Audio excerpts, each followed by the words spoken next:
Welcome, Amitay, to the Biohacker Babes podcast. Thanks for joining us today.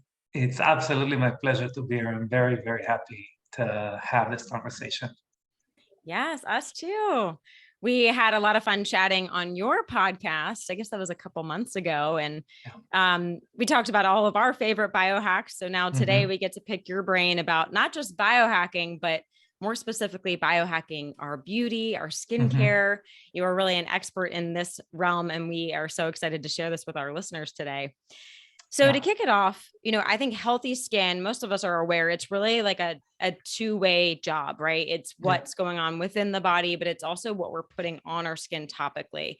And so we're going to talk about all that good stuff today. But to kick us off, can you tell us, as a longtime biohacker, what got you into being so passionate about skincare?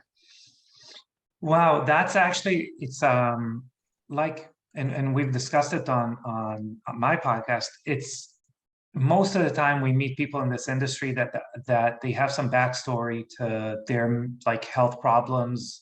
They've solved them through some form of either like biohacking or health optimization or something like that. And then they became passionate about the entire subject and kind of passing it on. And to me, there is also an origin story that's similar with beauty, but it's kind of intertwined with biohacking, where out of the military, first of all, something I actually kind of remembered as far as health issues that I overcame with biohacking, which I kind of didn't even remember to tell. So because of a like an infection from shrapnel that got into my leg, I was like on antibiotics for like 2 months. And wow. Yeah.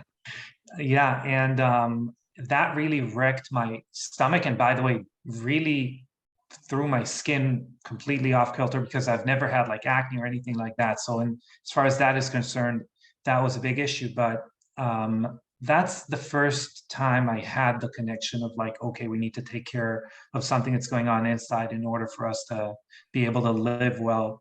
And I love the saying, and a healthy person has 99 problems, a sick person has only one, so yes, I I can mean, relate to that. Yeah, definitely. So that started the journey. I when I finished the military, I had a reputation, because what I did in special operations, to be able to build teams, basically to be able to.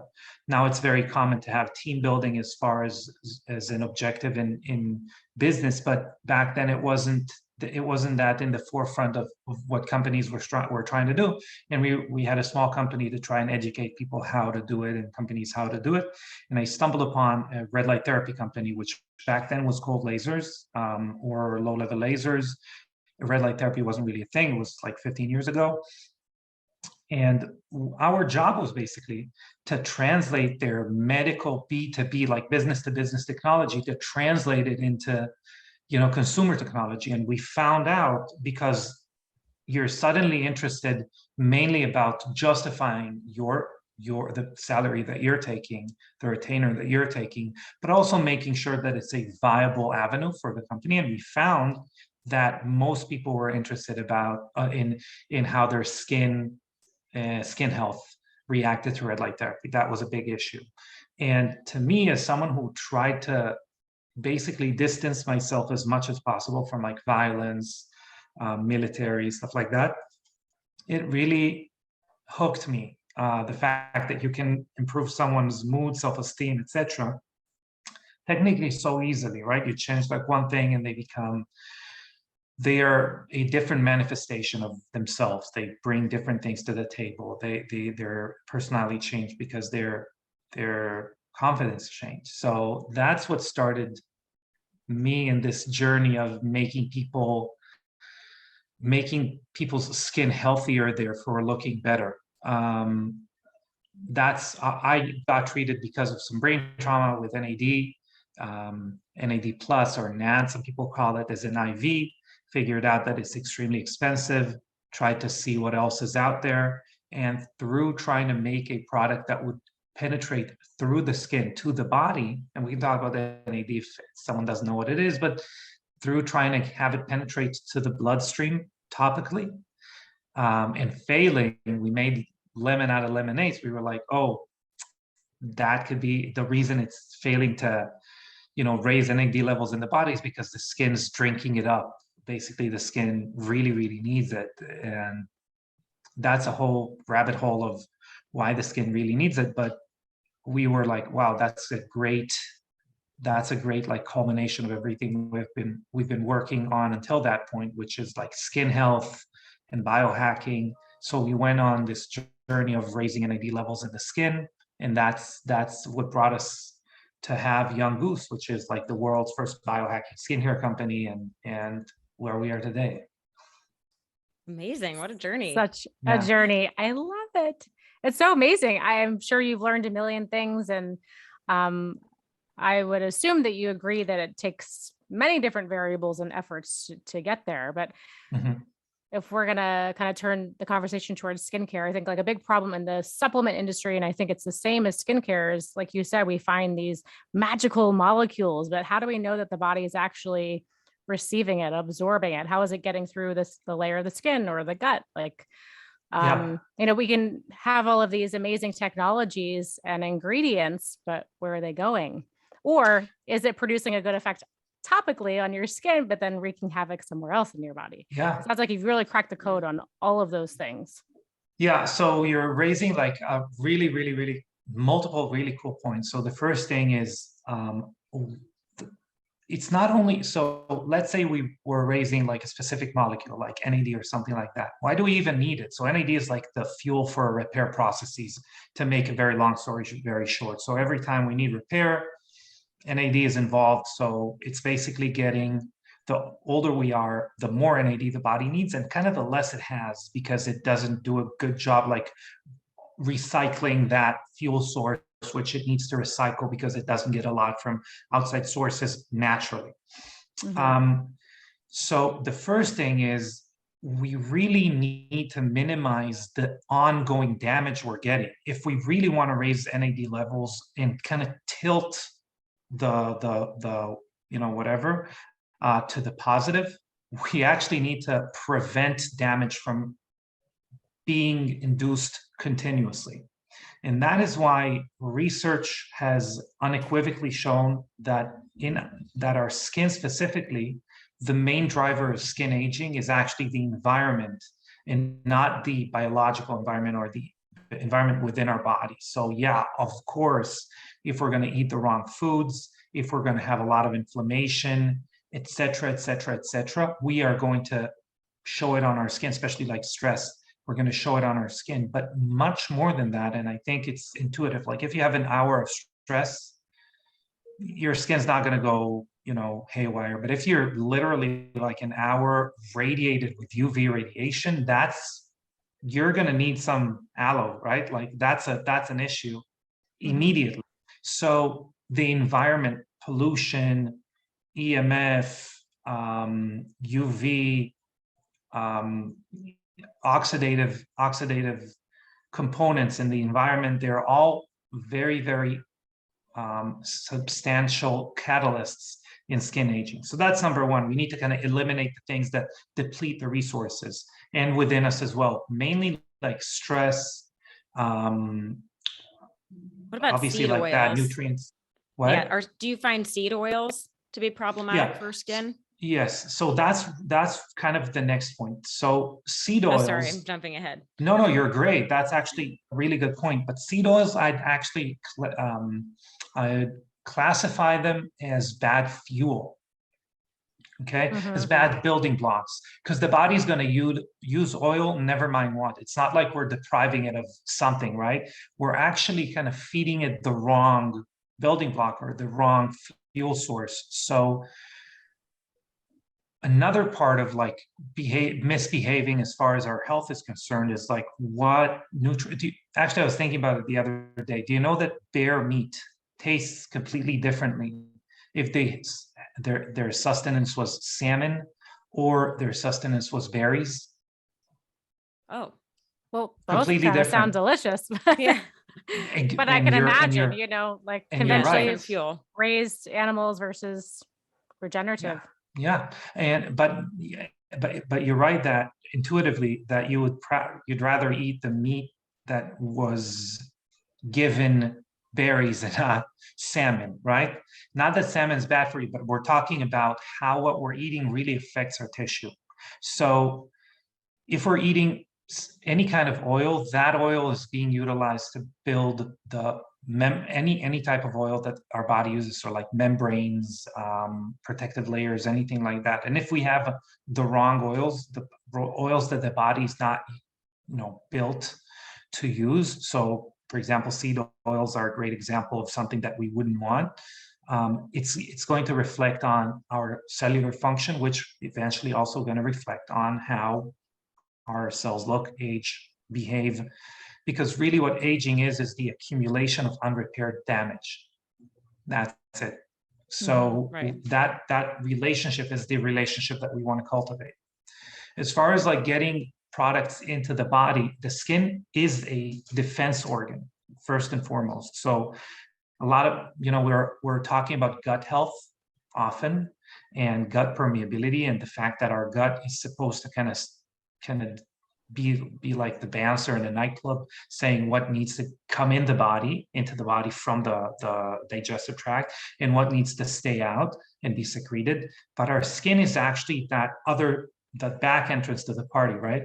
So our skin is actually a more selective organ. It should be protecting us from more things. It's exposed to more environmental, whether it's bacteria, by the way, obviously it's exposed to way more bacteria than our gut.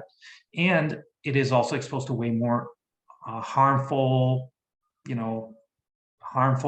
stressors for that matter. But so the first thing we need to do is to make sure that we're making the molecules small enough to even be able to kind of penetrate all of those defensive layers and mechanisms. And that's number one. And number two, we really need to connect to a specific highway. Okay. You can think of, molecules, especially in the skin. The skin has built specific highways because it's so difficult to absorb things through the skin, because the skin is built as a defense organ. The skin has built like specific highways for specific molecules to be absorbed through it. And most of what we want to absorb, we kind of need to correlate it with a specific highway, which I call it, which is basically a shuttling mechanism to get into our cells. And that is why we can do it as long as you invest enough money in the science, or you care enough. You don't only care about like a clickbaity word to put on your bottle or whatever. You could figure out how to get most things into the skin through different modalities, nanosizing, using lipid bilayers, or whatever we want to do to get it to be bioavailable. So how is it that sometimes the good stuff doesn't get through, but the bad stuff seems to get through and wreak havoc? Like there are something like a lip plumper, which I've heard you talk about on other podcasts, that seems to get through and it's really toxic. Yeah. So you're saying with these different highways, like some things are penetrating, some things are not?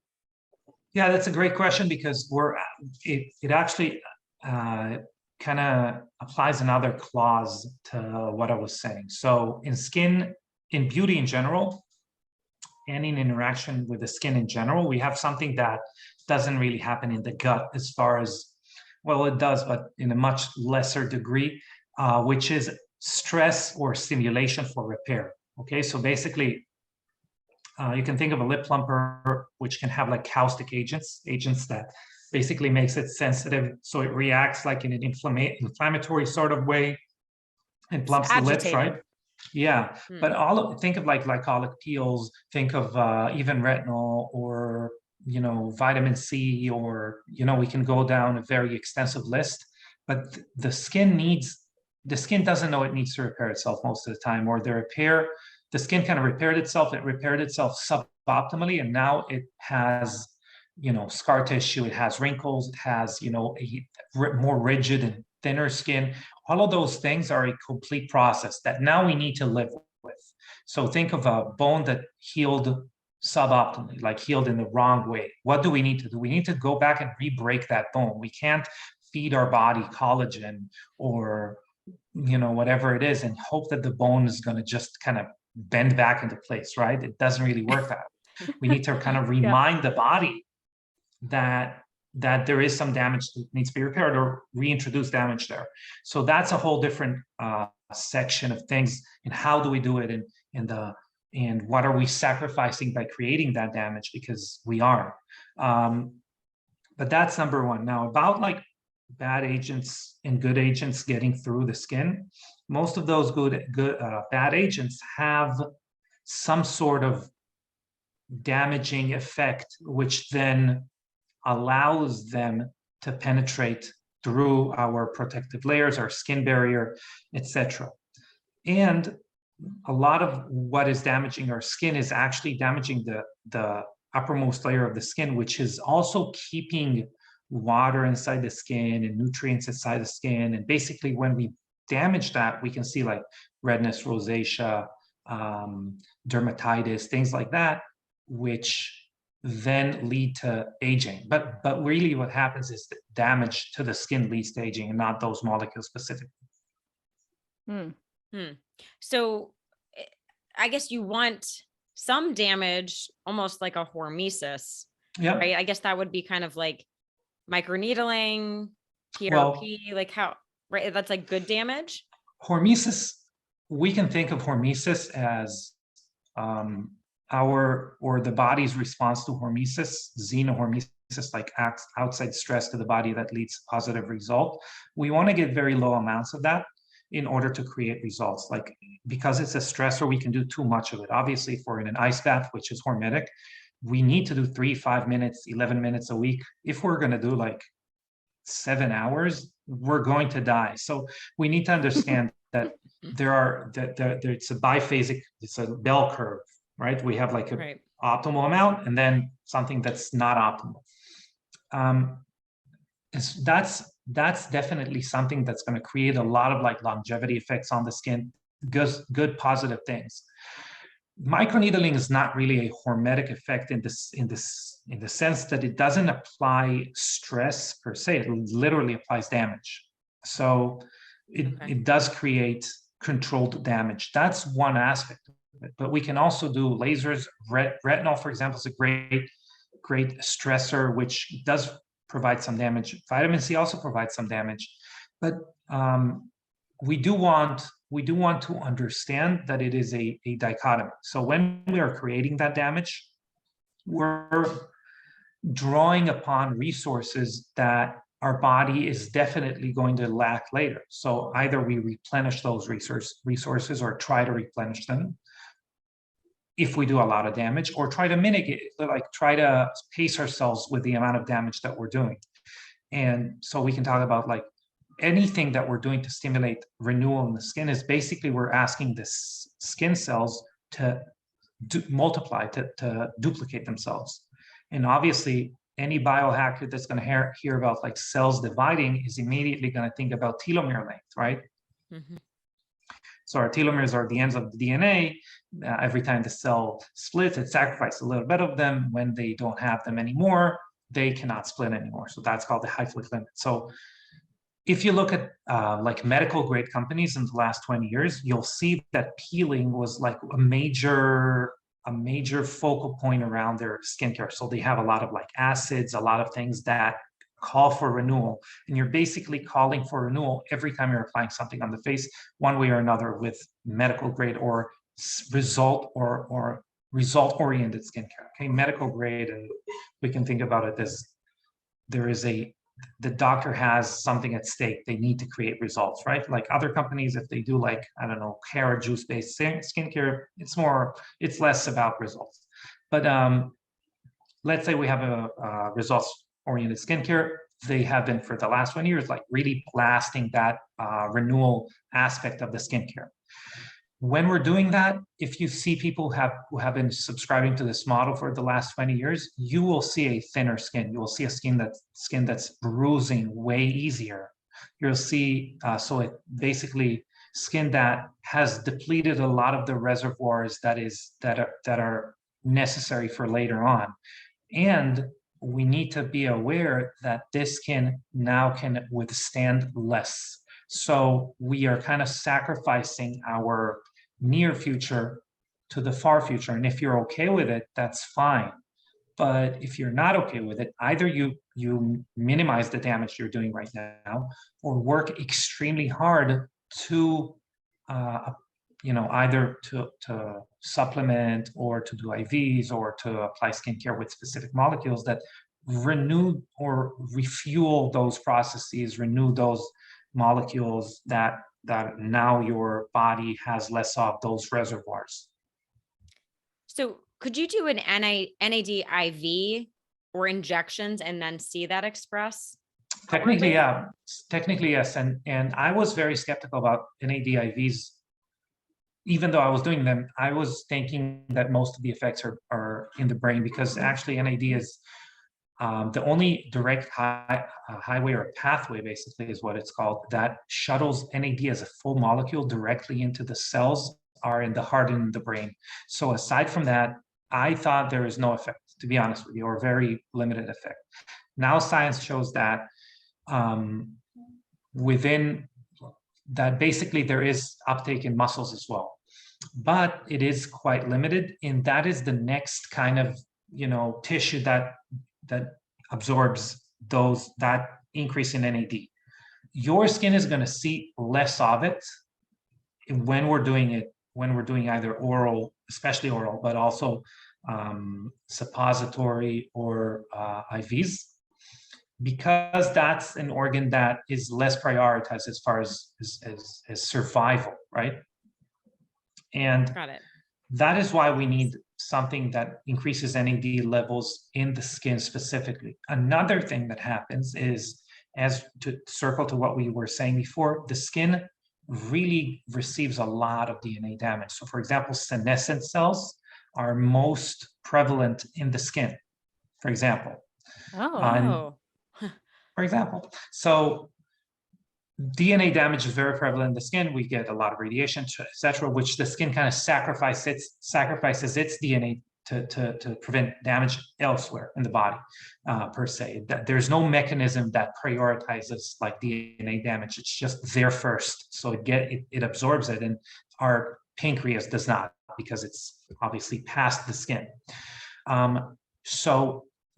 Everyone has heard about sirtuins, right? The genes that are, and the enzymes they encode, that are responsible for our DNA being coherent, our DNA being able to be read well by our basically cells. Yeah. But there is actually another set of enzymes that are reliant on NAD, which are called PARPs. And these enzymes are literally what, let's say we've had exposure to UV, and now we have more DNA damage. They are going there and they're trying to repair that damage.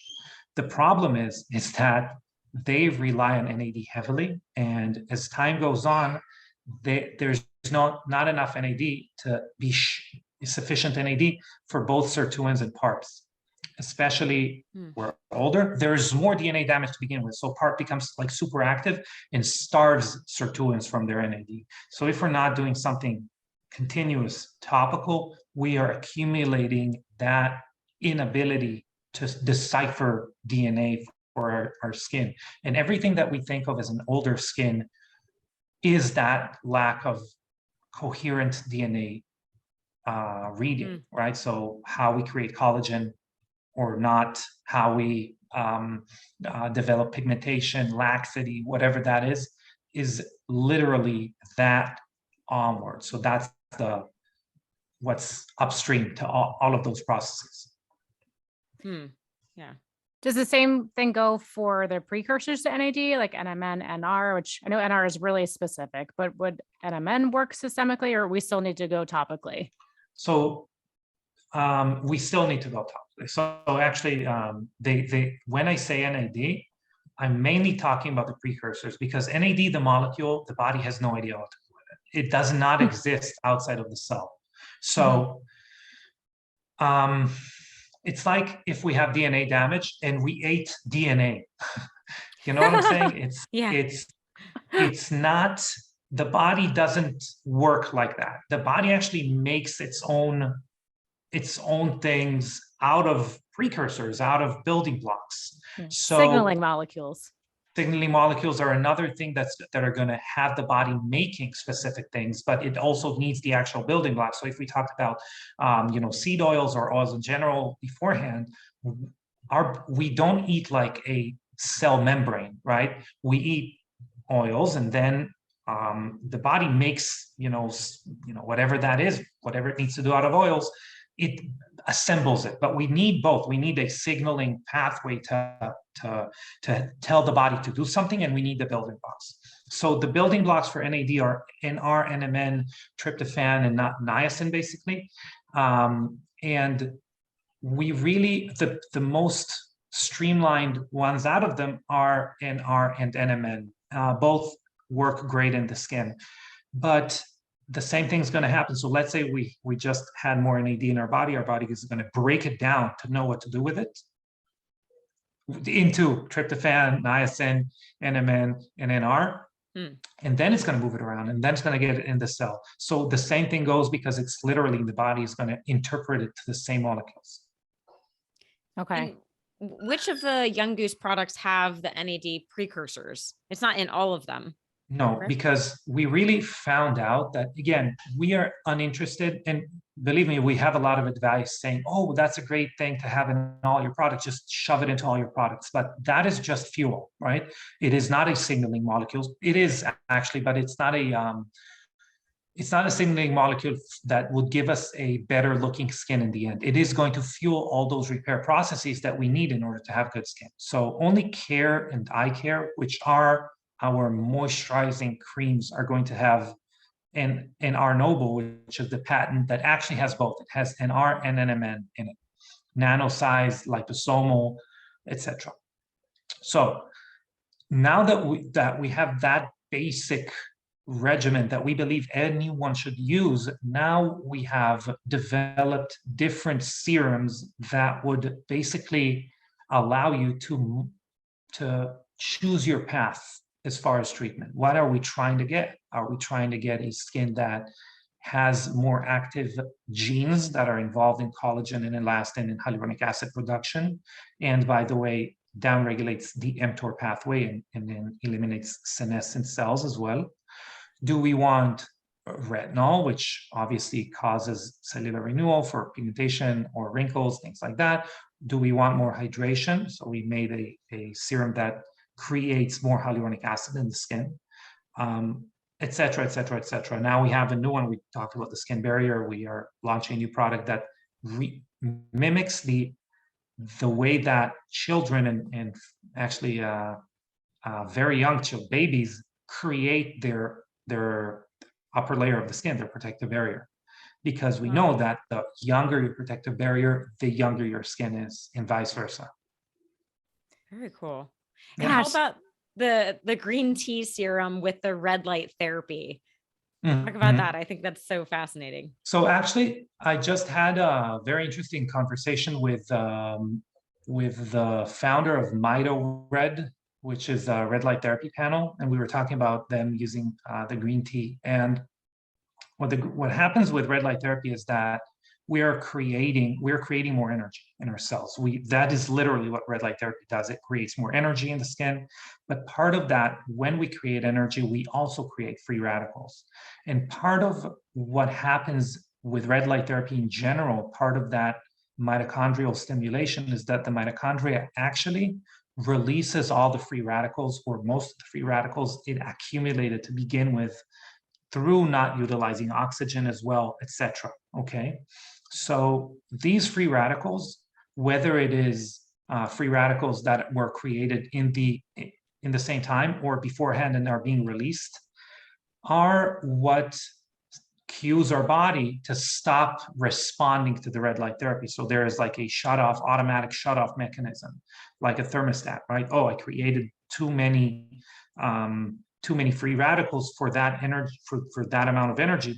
The ratio is not as good for me anymore. I'm going to stop creating energy in order not to create more free radical damage. What we did was we took a study from 2009 from Germany that showed that a specific oxidative stress scavenger that it's called EGCG, and it is in green tea, can basically eliminate, can scavenge those free radicals specifically that are created in mitochondria. They're called ROS, and it can eliminate them. So what we're getting is we're offsetting the ratio of energy creation to free radical creation, and we can then create way more energy and stimulate all the good effects that are happening when we're when we're getting exposed to red light therapy. What I would like to say is that you could definitely like drink green tea during the day and kind of get those levels up. And we actually recommend it if you're doing red light therapy, or for example, some other things we can get into. There are other the biohacking tools that are creating some of that free radicals, so like PEMF or Nano V, or even keto, even ketogenic diet. We're moving more ROS around. So all of those things, it would be in your interest to consume more green tea. But when we need to create a skincare product, because it is a very effective molecule at eliminating free radicals, we need to prevent the amount of free radicals we're exposing this molecule from the time that it's in the plant until you're putting it on your face. And there are many, many stages where things can go wrong. So it's not enough to look for a skincare product that has green tea. We have shown through studies that we can maintain 98% of EGCG that was in the plant until it reaches your face. And that is unprecedented. But within that, why did I mention MitoRed? Because we were looking at creating a bundle. What if someone loves red light therapy and they want to tailor their skincare routine to serve best their red light therapy treatments? So actually, our mitochondria, in order to create energy, is reliant on NAD. So we need care, or eye care for that matter, to have more NAD to be able to create more energy, or the ultimate amount of energy. And another thing is our hyperbaric mask that I know everyone really likes. One of the main effects of it is doing very similar effects in the mitochondria, which creating more energy in the form of ATP, the same energy we're creating with red light therapy, and raising glutathione levels in the skin, because we have moringa there, moringa oil. And through raising glutathione levels, we can also offset some of that oxidative stress. So like using care every day, the moisturizer, and then the green tea, and while we're doing the red light therapy, and the mask afterwards would be the best solution for red light therapy. I would say though that whether it's from our products or not, red light therapy does support renewal more than stimulate it. So if you really wanted like the best results with red light therapy, I would recommend at least retinol, but also maybe microneedling, maybe, we can talk about other things that we can do at home, but cupping, for example, facial cupping, things that do some of that damage. So red light therapy can come in and support energetically the renewal, the cellular renewal that has been promoted by other means, which are stress or which are damage inducing. Oh, that's cool. I'd love to circle back at the end and maybe talk about some of your favorite stacks in that way, so we can kind of get the best benefits from all of those. This is the second podcast this week where I've realized that I have to drink more green tea. So thank you for that reminder. Definitely going to buy a huge bundle when we're done today. I'm curious about your thoughts on supplements, like substrate that you would actually swallow, digest, whatever, that are sort of purporting these skin benefits. Would you debunk that and say it's not doing anything? I wouldn't say that. What I would say is something very interesting, because as biohackers, we want to think that we know more than other people. At least that's we do. What do you exactly? So I would actually want you to pay attention to a lot of skincare companies now that are making supplements. A lot of them. Obviously, my favorite one is not a skincare company. It's the Qualia Skin. I love Qualia Skin. Unsolicited. That's what I was thinking about. Yeah, unsolicited plug there. I'm not paid to do this plug, but I love them and I love their product.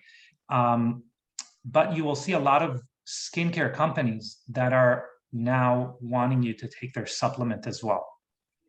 So first of all, skincare companies are used to like enormous margins. I know that like one of our claim to fame is that we reinvest like 90% of our income in research and development, but normally a skincare company looks to a 1-to-5 ratio margin. So if it costs me $10, it's going to cost you 50, which is enormous.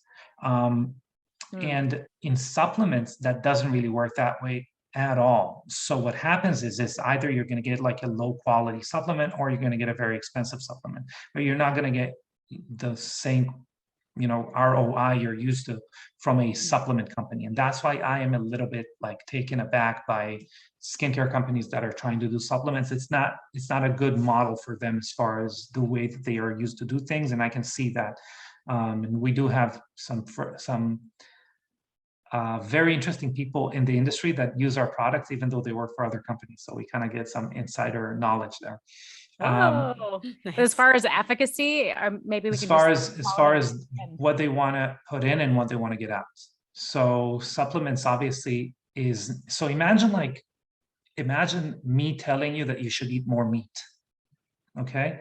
Meat can be McDonald's and it can be the finest grass-fed, whatever the cow was massaged every day and only spoken in soft tones too, and was alone in the meadow and with was brain tapping music every day. I don't know what. And a brain tapping cow. Now that's you know what? You know what though? Imagine that's going to be like a higher self cow. Oh yeah. So I mean, there is a huge difference in the same ingredient, and we can say the same thing about skincare ingredients, right? But there is a huge difference in the same name of ingredient as far as how it interacts with your body.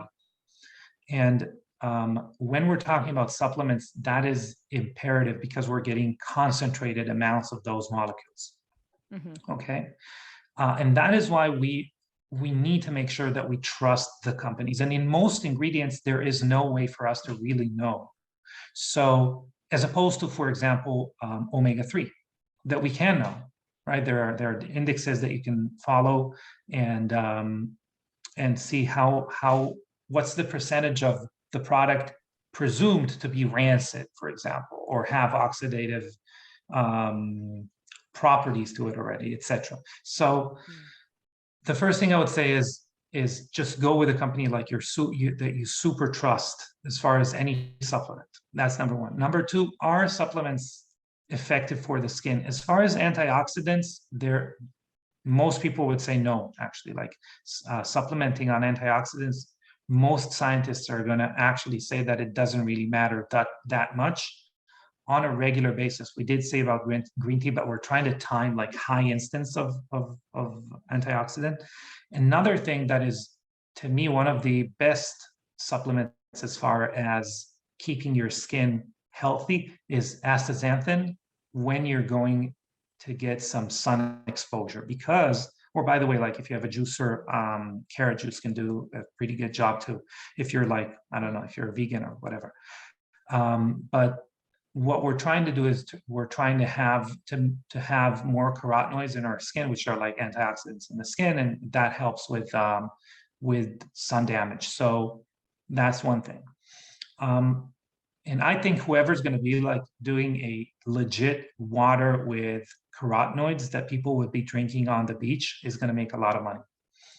If a company is going to take it on free, whatever. Anyway, so that's number one. As far as like taking collagen, taking stuff like that, or any supplements that we hope is going to affect our skin, it's years. And normally when clients text us or email us a question, it's like, how fast will I see results? And the truth is that they might see results, in a week. They might see results in 6 weeks, but the results that I'm really interested in are the results in 10 years. Okay, the results of how are they looking over time, changing their biological age. And by the way, when we're looking at these molecules that that are anti-aging and changing the biological age. Like, it's a great success if we've changed the biological age, by 6 months over time, like reduced it. It means that we've stopped aging and have basically rewound it just a little bit. So when we're talking about supplements, kind of the same thing. We really want to look at the extremely long term, and we also really want to understand that we need to be extremely consistent. So breaking it down to two or three times a day that we're taking supplements would be the first thing that would start with, like not taking all your supplements at once and making sure that you're getting good sources, etc. That's, to me, more important than finding the right molecules. Because if you're just going to use them wrong or use them sparingly, nothing's going to be helping. Everything's about habits, right? Yeah, it's really confusing and challenging for consumers. Even I get confused about supplements as well. Like, how do we pulse them? How do we rotate them? How do we cycle? It's just so much out there. And then marketing is like, we're here to confuse you. I mean, and research as well. So actually, research has two sides of the same coin, which one, if it's funded by a company, it means it's an advertisement. Okay. Why? Because they can do 100 studies and only one is consistent with what their message is. And that's going to be the one that they're hammering down your brain. But that's one thing. If it's not funded, then normally these studies are either they're uninteresting because the molecule's not really, I would say it doesn't have like a lot of potential to make money. If it's not like patented or something like that, a lot of people won't be interested in it. And then those studies are normally extremely small, extremely like limited as far as what they're looking at. And that's another issue. They're not that reliable, right? So we can't really get away from understanding that we are being sold something. We need to really have someone who's an aggregator, like you ladies, for example. Like, if someone pays for your mentorship, in other words, whatever words we want to call it, but if someone pays for your hours and hours and hours of sifting through material, that is probably the only way to really discern what we should be doing. That's number one. Number two, we really want to aim for upstream processes. We really want to understand, okay, am I taking this only because I hope that it's going to prevent some of the sun damage, which I recommended, but I know, or am I taking something that is going to have as we said before, something that's going to control a lot of different processes that then would promote either health or prevent something. Yeah. So yeah, I mean, all of these things are such great tips for everyone, but I have to admit, I think sometimes it can be overwhelming. Yeah. Like, there's so much that we can be doing. And like, I have like a gua sha kit and a roller and like a at-home micro needle. Like, it's sitting in the drawer. Like, I have a good routine of like, I always wash my face twice a day, use my serum, my eye cream, my face cream. But I think even that for some people is like a lot. Yeah. So my question to you, for keeping it simple for people, like, what would be the top 3 things that people like absolutely need to do? Like, wearing sunscreen or washing their face. Like, where do we start? Okay. So if we're keeping it like super simple, we're going to be talking about, getting habits down. That's the most simple, because anything that you're going to do that is decision-based is not simple. It takes away from your decision bank that you need to use during the day, right? Like, you're getting decision fatigue. So first of all, developing habits. So what you want to do is like divide your day into morning and night. And in general, like, have a budget to the amount of time you want to invest in like skincare or self-care, for that matter. Okay. Like, if anyone sees, I got a black eye in jujitsu. I love jujitsu, but I'm also going to be 36, and my body cannot just live on doing jujitsu every day, tearing my body apart and just going on like nothing happened. I need some time for rehab. I need some time for like body care. And I know that if I don't have a 1-to-1 ratio, 1 hour of rehab for every 1 hour I do jujitsu, I am going to develop injuries, and over time I'm going to be able to do less and less jujitsu. Basically, we're describing aging, in other words. So you need to have a set amount of time that you're dedicating. Before we talk about which habit it is, we need to decide how much time am I investing towards having a better skin. And then the 3 things that I would recommend as far as what should be involved in that time, obviously, washing the face is super important. Then applying some kind of support for the skin, because again, that's going to pay dividends later on. So a 1 product or 2 products, if you have like a face cream and an eye cream that are very high quality, have a lot of active ingredients that support, anti-aging or age reversal, or whatever you want to call that. And the first thing is, let's say, mitigating damage. So SPF is a whole entire story, and I think 100 podcasts can go specifically like the sun protection, but in general, like a mineral, non-nano zinc oxide SPF, more than 30, and you're covered, quite literally, you're covered as far as the minimizing aging as much as possible. Great. That's a great list. I want to know what Young Goose product you put on your eye, because I can barely see this black eye that you're talking about. Yeah. So for example, my opinion is that I'm asking so much of you as a consumer, as far as like the routine, right? Like, okay, wash your face, put the Bio-C peptide spray as a toner, and then you need to choose your serum, what you want to do. We actually have an evil plan to have like a cycle syncing skincare routine very soon. Yeah, I mean, to us that's the ultimate biohacking, right? Like, we can't have not to at the risk of being perceived as virtue signaling. In my opinion, asking you to do every day the same skincare is very male oriented, because you are not, your skin is actually completely different each part of the cycle. So we are making sure that we're not just throwing some clickbait out there and are trying to just have people use more products than they need and wrap it around, we are really making a better world because we're whatever. We really are investing a lot of research and development into what it means cycle syncing your skincare. But I realize that we as a company, we are asking a lot from you, okay, and a lot of a lot from your decision bank. So going back to eye care, we only have 1 eye product, and it is a kitchen sink product. So it does have the NR Noble patent, which supplies NAD precursors, but it also has a proprietary peptide blend, the one that people would probably know as GHKCU or copper peptide. But it also has other peptides, and these peptides are like computer codes. We're literally asking the skin to do like specific things, like create more collagen. Don't signal the muscles around the eyes to contract as much, please, because we don't want them to develop wrinkles.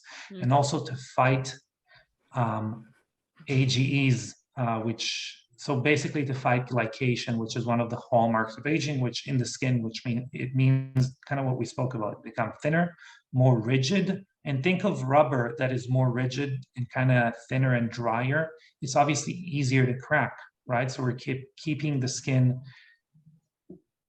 in a more youthful state it's harder for it to develop wrinkles. So that's kind of an all-in-one. That's the only product that we have. Yeah. Cool. Yeah. I have a big question, unless you have one, Renee. Oh, go ahead. So I do a lot for my skin, and I've probably for the last maybe 15 years, like seriously, I've like had a regimen, and it changes depending on what products I'm trying. I would say pretty clean, and then I get cleaner as the years go by. My fiance does nothing for his skin, and it's amazing, and it makes me really upset. So I'm curious, how much damage is makeup doing to my skin as a female? Because I do wear a good amount of makeup.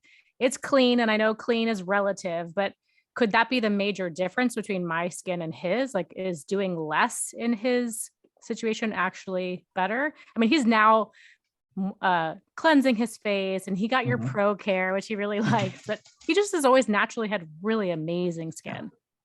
So he's fit, right? Yeah. Yeah. So that's the number one reason that he has good skin.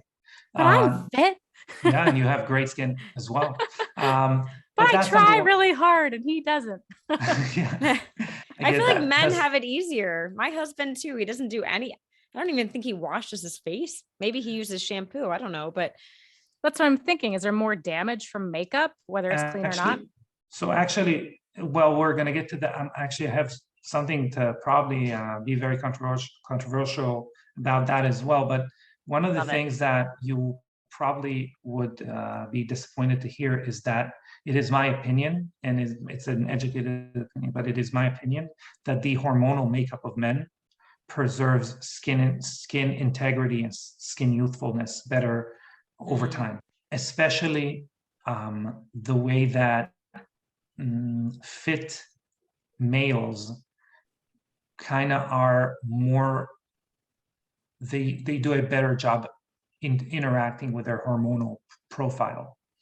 As women, obviously, we have a middle ground society, right? We don't tell anyone what they should do or not do or how they should live their lives. But obviously, we have evolved to create as many offsprings as possible and die. And the truth is that it looks completely different. This journey looks completely different to men and women. And that is very important to understand. And that's why there is a decline over time. The decline over time for women can be worse because of that way that our hormones are being expressed later and later on in life. And obviously, like hormone replacement therapy and things like that, not talking about your boyfriend, but in general, in life, it is more prevalent among men, etc. That's number one. Now about clean skincare, makeup, etc. Clean does mean that there is less potential for damage, but it actually means that the formula is not, there's less insurance. Okay, there's less stabilizers. There are less things there that chemically hold the formula together. Obviously, any juice we buy from Starbucks or in the cheapest aisle in Walmart, if we looked at it as far as ingredients, if it was a skincare product, we would say it's clean. The problem is that we wouldn't buy anything that would be able to last as a juice for 6 months to 2 years on the shelf without refrigeration, right? But that's what happens in skincare. So the average bottle is on the shelf between 6 months to 2 years, period. And when you are buying it and putting it on your face, if it's completely clean, it has actually degraded. You're not looking at a clean product. You're not looking at the ingredients that are listed on the bottles anymore. A bad example, a controversial. My day is ruined. I mean, oh man, a controversial example I would give is if you bought like the vape cartridges that were killing everyone or giving people severe pneumonia or whatever that was, like a couple years ago. Yeah. The ingredient in the ingredient list that was the culprit for that was vitamin E. Now, if I would just inhale, like break a vitamin E capsule and inhale it, nothing is going to happen to me. The problem is when it's heated up, it goes through a chemical change. And now this molecule is a completely different molecule that is extremely toxic. So think of two things: that bottle traveling so long, and another process, you putting something that is designed to be on your skin or between your skin and the environment. and then being radiated with heat, in the summer, or whatever, heat from your body, whatever that is, and its chemical makeup changes a little bit as well, and it actually becomes sometimes more acidic or something like that. So I just want to say that clean, in my opinion, should be a consideration. But the reason that we call ourselves like biohacking skincare is we're saying, okay, we want the best efficacy with the less, systemic stress. Okay, we can't have either or. And that Venn diagram, whatever comes in the middle, that's kind of what biohacking skincare is. But if we're left only with, a juice-based cream that you bought a year into its shelf life, you're not getting what's on the bottle. You are not. Okay. As far as makeup is concerned, now we're talking also about something being affected by the environment, because it's not really getting absorbed, right? And then the pH there can change, etc.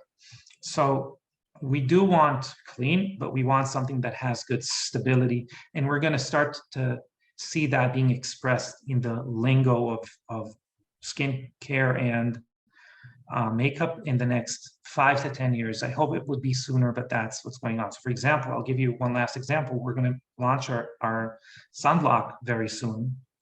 And we consider ourselves like we consider ourselves like whatever other people are going to do in 5 or 10 years, right? So we had to do it tinted because we're using nano zinc oxide, which if people remember is what lifeguards used to put on their nose and would make it white. So we had to do it tinted, but we could not do it in as far as our conscience. We wouldn't be able to do it as with a tint. So what we did is we added a lot of iron oxides, basically a lot of things that are protecting you from sun damage, are antioxidant, but they also have their own tint, their own color, which is that bronze color that people want anyway. So I'm sure people are going to start to see it more and more, but it's going to take a while. Fascinating. Wow. It's kind of reminding me of interesting. like the promise of vegetable oils, 20 years ago. It's like, well, it came from a vegetable oil, it's cleaner, but they lack stability. And so they degrade and they're naturally harmful because they're not stable. Yeah, great example. I'm Yeah. going to steal it. Yeah. Terrifying. Makes a big difference. Does make a big difference. Yeah. Yeah. I mean, even, Ben Azadi, fellow friend of all of us, he talks about even the best fish oil in the world. He's like, by the time it hits your stomach, it's becoming rancid. I mean, that's, what he thinks about that. Ben, Ben has a lot of awesome opinions, but that is an opinion. I'm obsessed with fish oil, and fish oil is something that you could measure there is the classic measurement of fish oil or fish oil percentage in your index in your plasma, which I'm not a big fan of, but there is a omega-3 index, or not fish oil, omega-3 index in red blood cells.